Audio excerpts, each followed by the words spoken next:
Will Connor is a West Ashley resident, a civil engineer with his own civil engineering firm, and also he wants to become the next Charleston City Council member to represent District 10. He talks to me one on one about the issues for this edition of Quintin's Close Ups. And if you haven't already, subscribe to my YouTube channel and like Quintin's Close Ups on Facebook. Will Connor, welcome to Quintin's Close Ups. Thank you. Oh, you're welcome. Needless to say, you are a civil engineer. You live in West Ashley. And of course, I hope I'm saying this right. You're the president and CEO of Connor Engineering. And as I just Yes. mentioned, oh yeah. And as I mentioned, you're a West Ashley resident who's now also a candidate for Charleston City Council's District 10 seat. So tell me, Mr. Will, with all your experience and all that's going on right now in your career, why City Council? Why now? Well, I've been here a long time in District 10. I've worked in District 10 since 1985. I've lived here in Shalimar since 1993. Me and my wife, and my son and daughter. And I have been sort of on the sideline, you might say, watching things get done wrong for a long time. And my kids are grown. I got a little more time on my plate. And I decided I wanted to get involved and try to make a difference. Let me ask you, because I know District 10 very well, having to work out there by the West Ashley Circle and beyond. What things have turned out to be wrong in District 10 from your vantage point? Well, the traffic is just terrible. I think it can be improved. And the storm drainage situation is intolerable. That can be improved. And that's like if your car quits on you, you don't take your car to an accountant or a banker to get it fixed. You take it to a mechanic. And if you have traffic and drainage problems, you don't go to an accountant or an attorney. You find yourself an experienced civil engineer that knows what the problems are and what the potential solutions are. You don't need a middleman. So I feel like I'm qualified to improve things. And Mr. Will, let me ask you, you talk about obviously those traffic and stormwater issues. Where exactly are those issues right now in your district?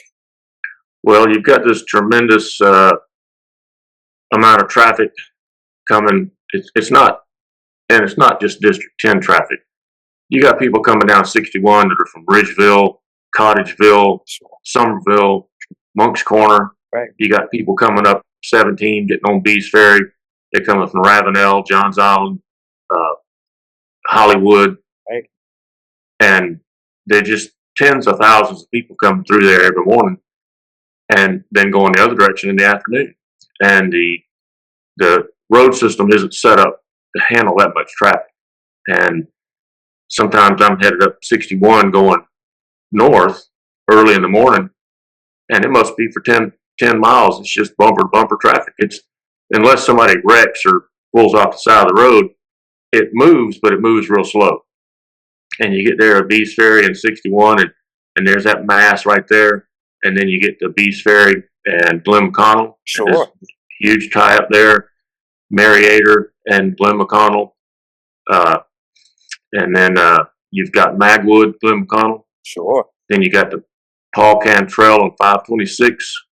We had a couple engineers from the county come talk to us at my Rotary Club a few years ago.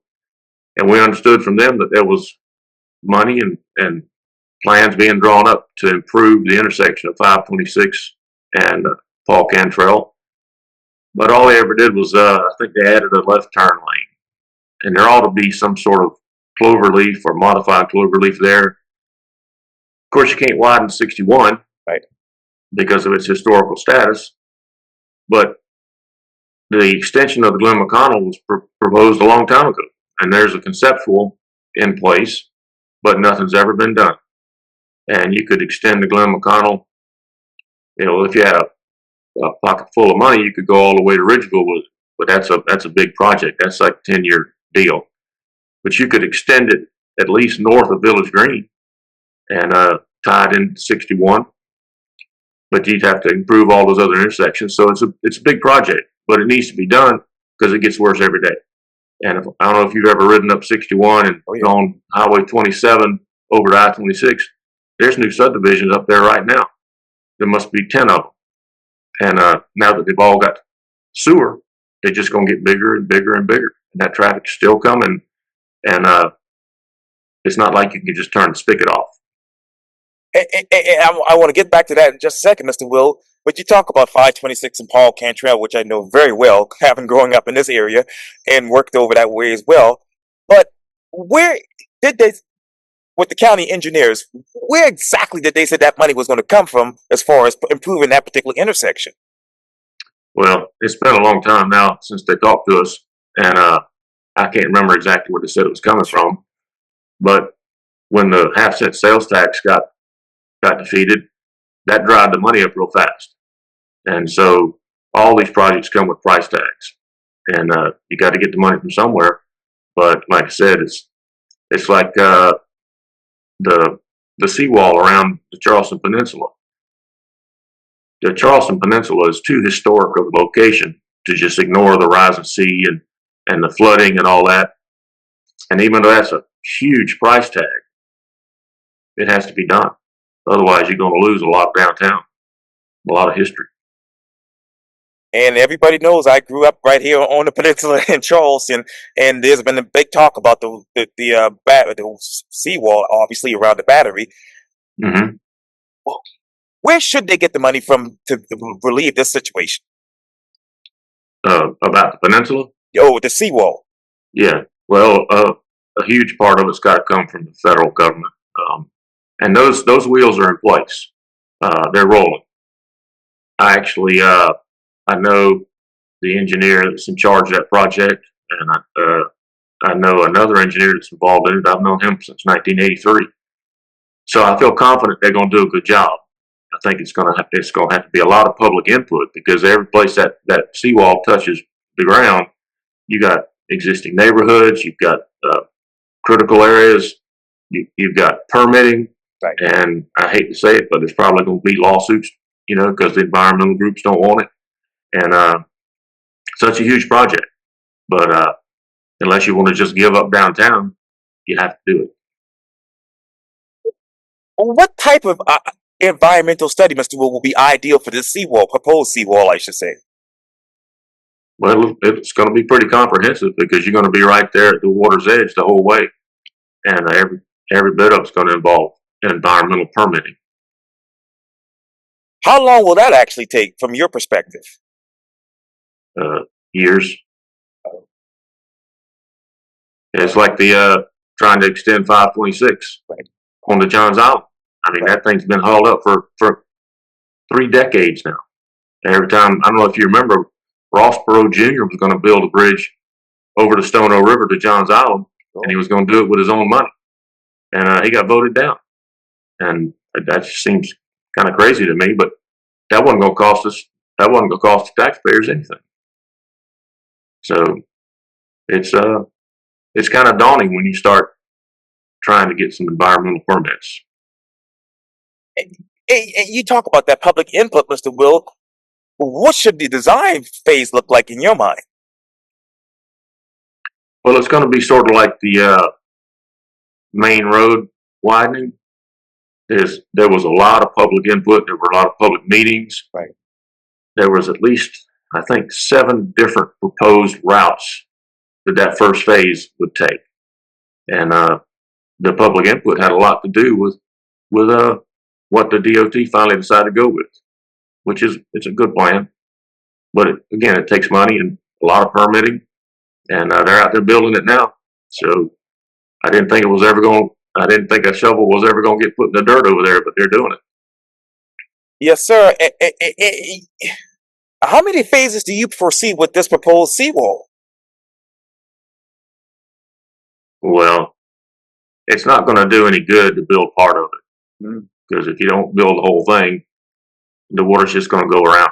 Just like if you've got a house down at Folly Beach on the ocean, you can build a seawall, but if you don't build it all the way around your house, it just goes around and comes up anyway. And so it's going to be built in phases, I imagine, because of the funding. Right. But that's probably it's really one phase, because if you don't build the whole thing, you're not doing any Um, uh, I hate to ask this silly question, but are there any alternatives to that? good. Well, Mr. Spock said there's always alternatives, but you got to keep the water out, and you've got to be able, when it rains hard, you're going to have to be able to pump the water out. It's going to be sort of like the drainage system that's been built downtown, where you got the real deep wells and pumps. You have to shut the outlets into the harbor off so the water can't come back in, and then you have to pump the rainwater out. So it's a big project, yes.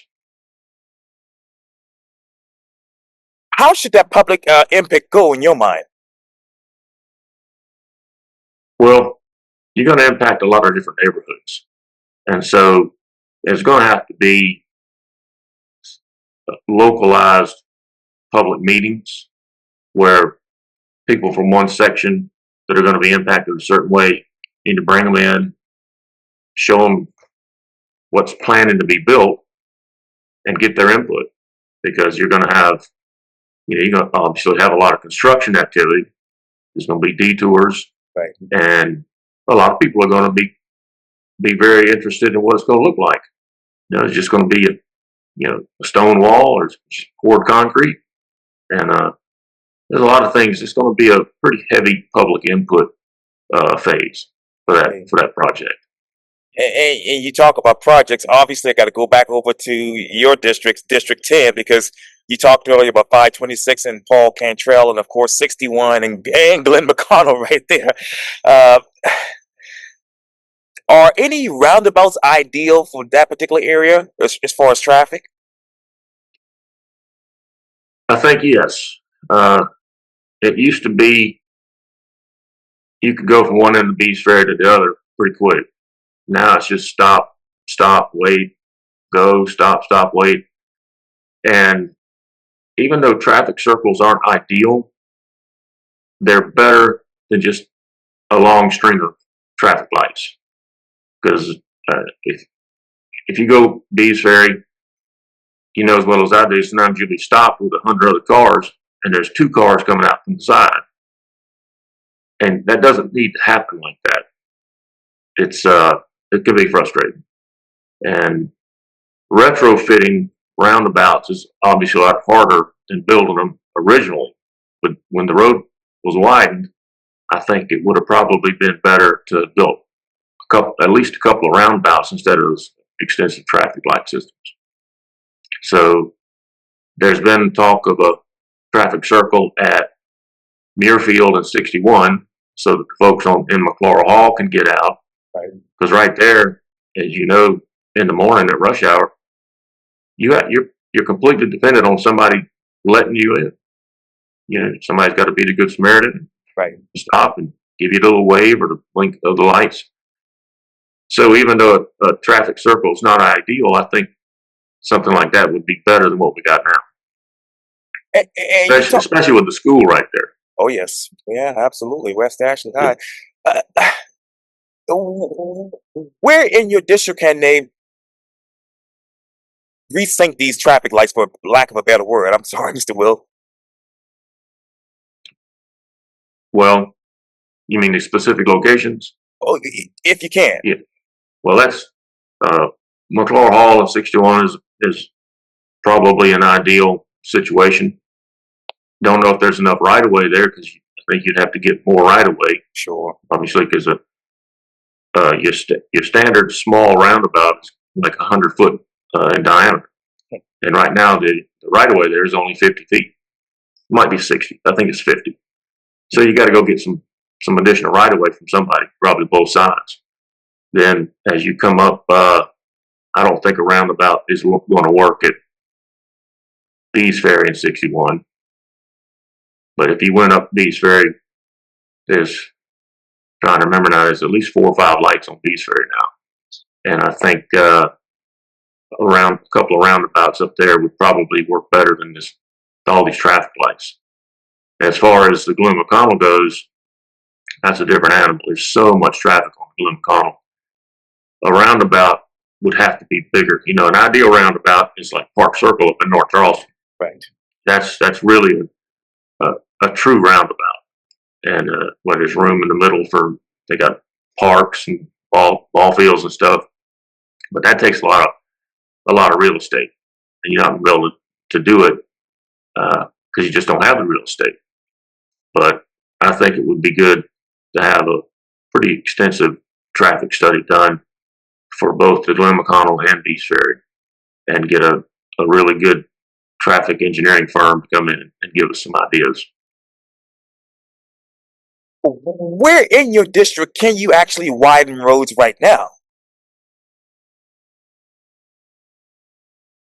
Well, you can't widen 61, so now you're talking about Beast Ferry and Glen McConnell, even though the Glen McConnell really is in District 10, but it's a main thoroughfare. So typically it involves going and purchasing right away.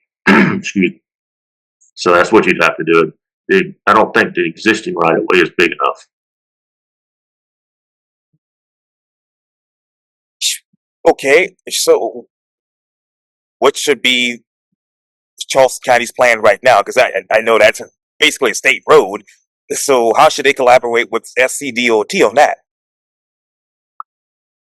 Yeah, well, it would be a collaborative effort between the city and the county and the DOT, and it would have to be a situation where all three entities said, "Yeah, we want to get this done." It's like when we put the additional storm drain pipes under the railroad back in 1995. It was a combined city, county, state project, and it was about, by the time we were done, it was probably $300,000. I was at Charleston County Public Works then, and they put me in charge of that project. So it actually worked pretty smooth. It worked smoother than I thought it was going to, but everybody agreed to agree, and it's going to have to be the same way if we're going to widen the existing roads or build roundabouts. I think it would have to be a collaborative effort. And what exactly is the city of Charleston stormwater plan for all of this? Well, there's some things that were done wrong. Village Green never should have been allowed to tie into the Shadow Moss drainage system. Neither should Grand Oak. The drainage channel on the south side of the railroad tracks has never been cleaned out, because you got a 30-foot wide canal on the north side. You got 3 72-inch steel pipes under the railroad and 1 66-inch arched concrete pipe. And then on the downstream side, you got a ditch that's not even 8 feet wide. And when I proposed to my bosses at the county, the area on the south side of the track is considered critical area. So to go in there and do some work, you got to get critical area mitigation credits, which are more expensive than freshwater mitigation credits. And that's where it stopped. Nobody wanted to go find the money to do that. From a construction standpoint, it's not that big a deal. It's all about the money. And so I proposed to the city engineer, back when it was discovered that Village Green was causing all these problems drainage-wise. I went to the property owner on the north side of Village Green, owned a huge tract of land, 2,300 acres. I knew him, and asked if he'd be willing to give a drainage easement across his property to an existing drainage culvert under 61 and go straight to the river. And he said he'd do it. He said, "No, I'll give it." He said, "I'm not going to design it, and I'm not going to build it, but I'll give the easement." And I presented it to the city engineer, and I was told, "Nope, we're not even going to consider it." And Village Green could have gone that direction. Most of Grand Oak could have gone that direction.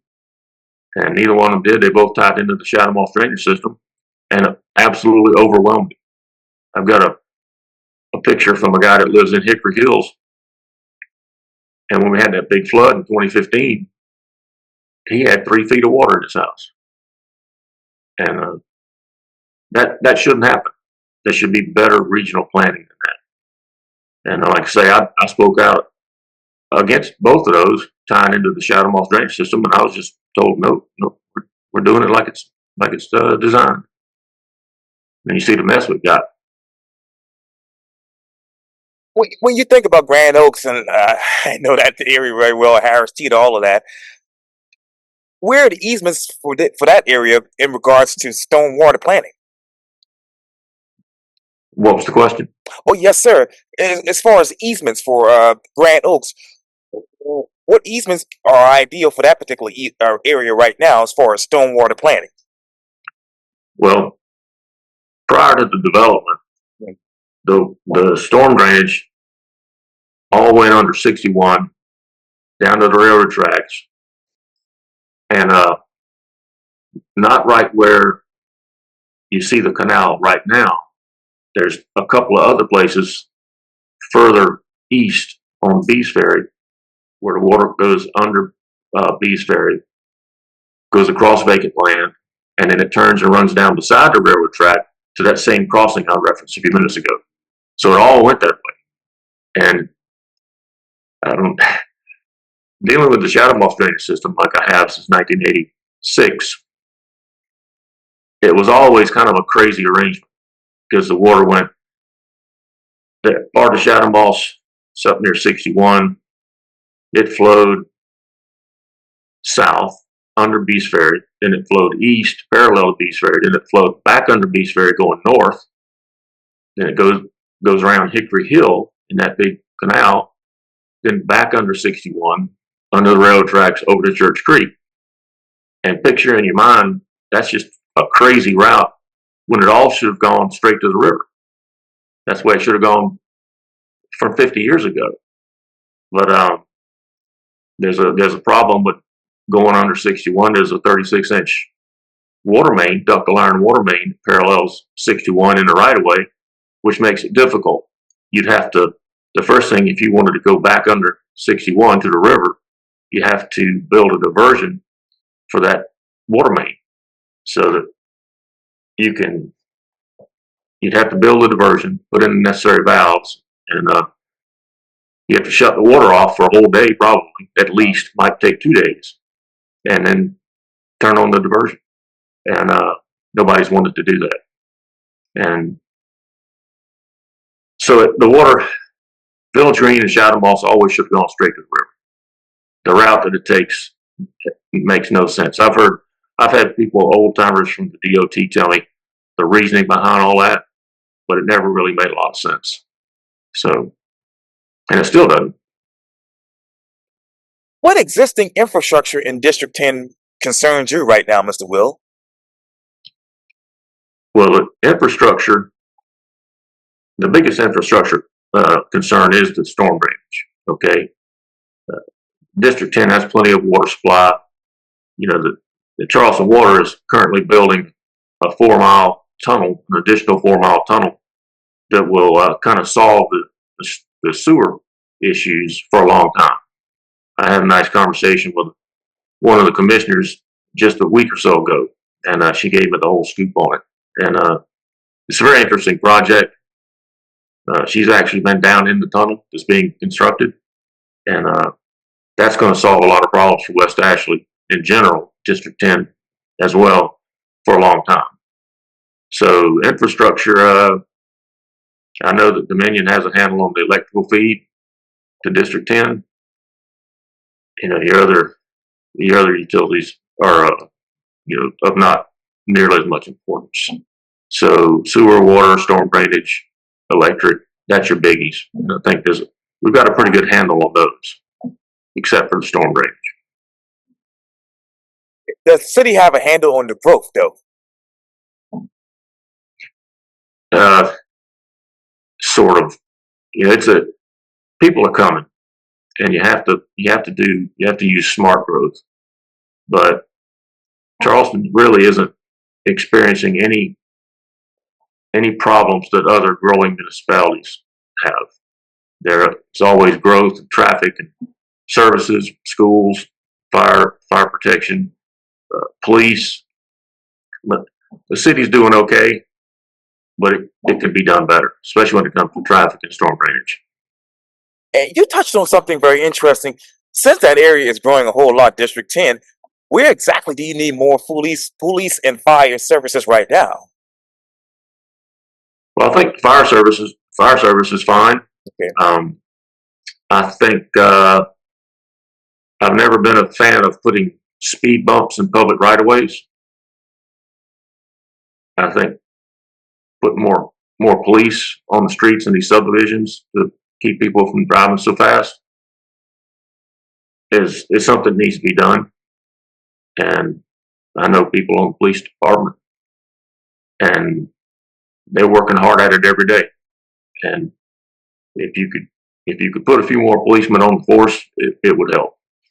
Because the ones that are there now, they're just kind of overworked. What are those subdivisions that you all having problems now with people obviously speeding? Well, you know the same subdivisions I do. I know we got people speeding in Shadow Moss and Village Green, Grand Oak, and my house is on the Shadow Moss Golf Course and on the 18th fairway. And last week I saw a kid going down the cart path on one of these electric bikes. He must have been going 40 miles an hour, and that's just crazy. We fought that same battle down at Kiel while I was down there for 10 years. And there's a lot of people. There's an extensive leisure trail system down there, and we fought that same battle trying to keep e-bikes and the golf carts that go a lot faster than the regular golf cart. That was debated for at least a couple of years while I was down there, and they finally just ruled all of that out. No e-bikes on the leisure trails. None of those high speed golf carts. But that's the kind of thing that has to be policed, so to speak. And as we sit here right now, Mr. Will, what exactly is the quality of life in your district? I think it's a good quality of life. It's a growing area. We got a lot of services, restaurants and places to go, and I'd like to see some more parks. I think we could use a couple more schools on the other side of Bees Ferry, so that there's not so many people that have to get on Bees Ferry to take their kid to school or drive to school. And I think that's coming, but all that kind of stuff takes time and money, and Sure. it just doesn't happen fast. And right now in your district, where exactly do you need those parks? Well, I would have liked to have seen Shadow Moss get a park a long time ago, before all the development. There's not really any room left now, but I think north of Village Green, along Savannah, Oh, yes. down at the other end of Bees Ferry, yeah, we could use some. It'd be nice to have parks where you didn't have to get on 61 or on Bees Ferry. It's like my son went to Drayton Elementary, and he could ride his bicycle to school, which he did. He loved riding his bike to school, but he didn't have to get on any dangerous roadways. It was all inside Shadow Moss. So I'd like to see more of that. And you touched on something very interesting, Mr. Will, which is another big topic right now in your district, and that is Long Savannah. Do you believe the city of Charleston actually have a great strategic plan for that? I don't know what's going on inside the offices of the city with Long Savannah, but I know what it's going to take to develop that, because Long Savannah is a lot like Hunt Club, which I did the design for Hunt Club. Because what it is, if you look at it from an aerial, Long Savannah is really a series of islands out in the swamp, and each one of those islands you have to build a long earthen berm, a long earthen causeway to connect them. And you have a very tricky situation with providing sanitary sewer, because you can't just build a lift station on each one of those islands. You'll end up with 20 lift stations. So what you need to do is go to the back and build one big one and pump it forward. But to do that, you've got to build that earthen roadway all the way and install gravity sewer all the way, because you can only go so deep, especially when you're in a swampy area. So it becomes sort of a tricky thing If you've got plenty of money, okay, but that's hard to put a dollar figure on that. Eh, eh, Do they actually have the infrastructure in place in your mind? No, they'll have to build it. I mean, And what do you see as far as the timeline for that? that's going to be, there's a lot of infrastructure that's going to need to be built, a lot of permitting, environmental permitting. And so, depending on what sort of velocity the development group wants to build it, it could take 15, 20 years to do the whole thing if they started today. Well, I know you're busy, so I really do appreciate it, and I thank you for your time here on Quintin's Close-Ups. Will Connor, candidate for City of Charleston City Council's District 10 area. Thank you for your time, and again, welcome to Quintin's Close-Ups. Well, I appreciate it. Thank you very much. Oh, you're welcome. All right. Yeah, that was great. Thank you so